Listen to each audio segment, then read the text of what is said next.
کہ نماز اگر ہمیں قائم کرنا ہے اس کے اندر ہمارے لیے کیا کیا چیزیں ضروری ہونا چاہیے۔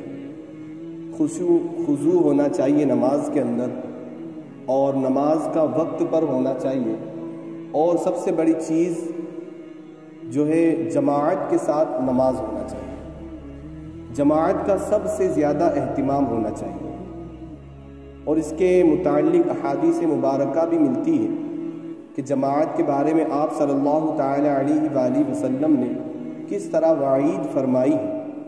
ایک حدیث مبارکہ میں ہے کہ نبی صلی اللہ تعالی علیہ وآلہ وسلم نے فرمایا کہ جس شخص نے نماز کو چھوڑے رکھا یہاں تک کہ اس کا وقت نکل گیا،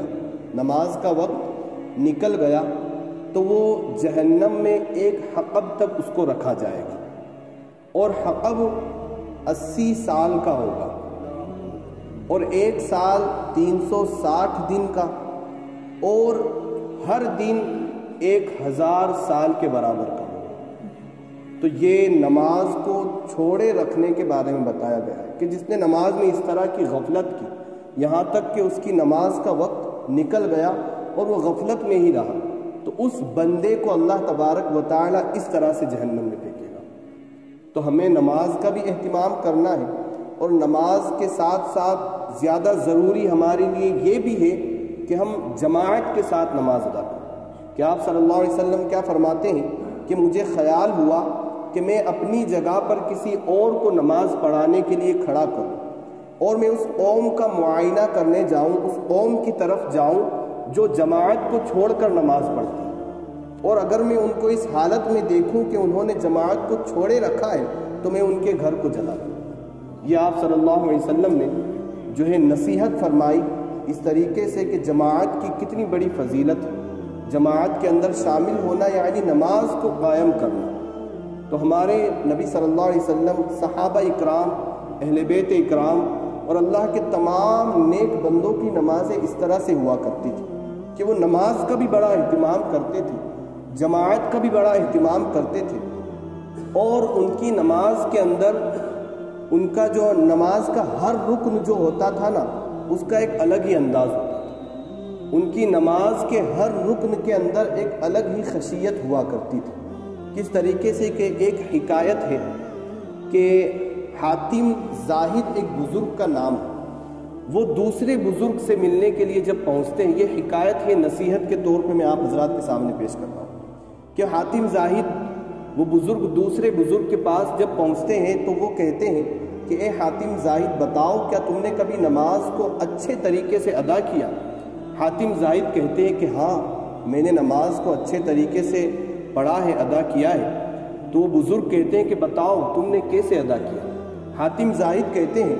کہ جب بھی نماز کا وقت ہوتا ہے تو میں کامل وضو کرتا ہوں، اور مکمل وضو کرنے کے بعد میں نماز پڑھنے کی جگہ پر جاتا ہوں، اور اطمینان کے ساتھ سکون کے ساتھ کھڑے ہو کر نماز کو شروع کرتا ہوں، اور یہ خیال کرتا ہوں کہ گویا اللہ تبارک گویا کعبہ شریف میرے سامنے ہے، اور یہ خیال کرتا ہوں کہ مقام ابراہیم میرے سینے سے لگا ہوا ہے، اور اللہ تبارک و تعالی میرے دل کو ملاحظہ کر رہا ہے،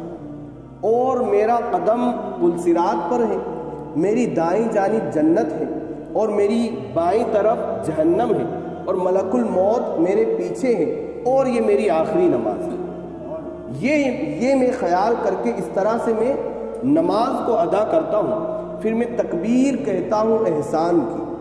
اور رکوع کرتا ہوں اور قرات کرتا ہوں تفکر کا، اور رکوع کرتا ہوں تواضع کا، اور سجدہ کرتا ہوں خشوع اور خضوع کے ساتھ، اور قاعدے میں بیٹھتا ہوں نا تو خوف کے ساتھ اور صبر پر پابند ہو جاتا ہوں۔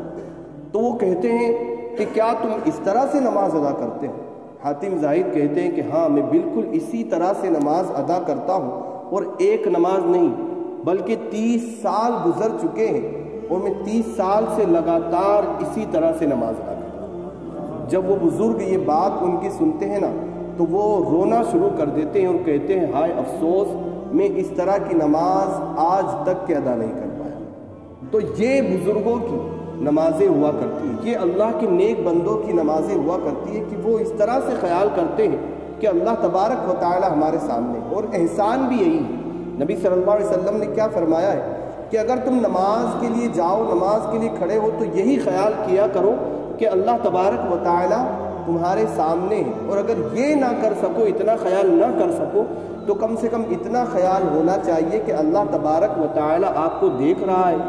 آپ کو سن رہا ہے، آپ کو ملاحظہ کر رہا ہے۔ تو ہماری اور آپ کی نمازیں، ہمیں زیادہ سے زیادہ کوشش یہ کرنا چاہیے کہ ہم اپنی نمازوں میں خشوع خضوع لائیں، خشیت الہی کے ساتھ اپنی نمازوں کو ادا کریں۔ اللہ تبارک و تعالی کی بارگاہ میں اس طرح سے ہم نماز ادا کرنے کی کوشش کریں تو اللہ تبارک و تعالی پھر ہماری نماز کی طرح سے جو ہے، ہماری نماز کے ذریعے ہی ہمیں مدد بھی حاصل ہوگی، ہمیں کامیابی بھی حاصل ہوگی، ہمیں ترقی بھی ملے گی، پھر ہمیں نماز کے اندر لذت بھی حاصل ہوگی، خشوع و خضوع۔ اور پھر اللہ وہی تو فرماتا ہے اللہ تبارک و تعالیٰ کی ہدی للمتقین، جو بندہ ایسی نماز پڑھتا ہے نا، اس بندے کے لیے اس قرآن مقدس میں ہدایت ہے۔ دیکھیں نا، آج ہم صرف ہدایت کی باتیں کر رہے ہوتے ہیں، لیکن ہمیں خود کو پتہ نہیں ہوتا کہ ہم ہدایت پر ہے یا نہیں، ہمیں ہدایت مل رہی ہے یا نہیں مل رہی، ہم صحیح چیز پر چل رہے ہیں یا نہیں چل رہے۔ ہمیں آج عجیب عجیب طرح کے مسئلوں کے اندر الجھنا پڑتا ہے، عجیب عجیب لوگوں سے، عجیب